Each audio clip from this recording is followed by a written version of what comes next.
রাজনৈতিক ক্ষমতার রদবদল হলেও দেশের নীতি ও আদর্শের কোনো পরিবর্তন হয়নি বলে মন্তব্য করেছেন ইসলামী আন্দোলন বাংলাদেশের সিনিয়র নায়েবে আমির মুফতি সৈয়দ মোহাম্মদ ফয়জুল করিম।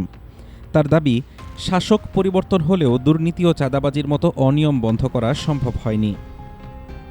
কুষ্টিয়ার খোকসা উপজেলা পরিষদের সভাকক্ষে ইসলামী আন্দোলন বাংলাদেশ খোকসা উপজেলার শাখার দ্বিবার্ষিক সম্মেলনে প্রধান অতিথির বক্তব্যে তিনি স্পষ্ট জানান, তার দল বাংলাদেশে শরিয়া আইন বাস্তবায়ন করতে চায়।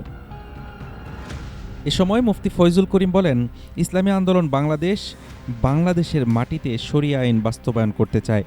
কোনো আমেরিকার রক্তচক্ষু, কোনো ভারতের রক্তচক্ষু বাংলাদেশে থাকবে না উল্লেখ করে তিনি জানান, ব্যক্তির পরিবর্তন হয়েছে ঠিকই, কিন্তু নীতির কোনো পরিবর্তন হয়নি এবং আদর্শেরও কোনো পরিবর্তন হয়নি।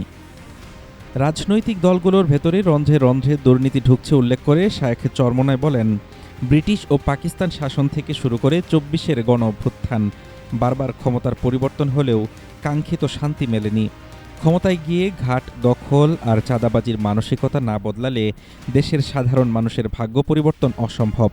তবে জনগণ চাইলে যে কোনো সময় রাজনৈতিক চিত্রপট বদলে ইসলামী ঐক্যমত কায়েম হতে পারে বলে আশাবাদ ব্যক্ত করেন তিনি। সম্মেলন শেষে উপস্থিত সাংবাদিকদের বিভিন্ন প্রশ্নের জবাব দেন তিনি। পরে আলহাজ আনোয়ার খানকে সভাপতি ও মাওলানা নজরুল ইসলামকে সেক্রেটারি করে খোকসা উপজেলার শাখার নতুন কমিটি ঘোষণা করা হয়। Desk report, Dhaka today.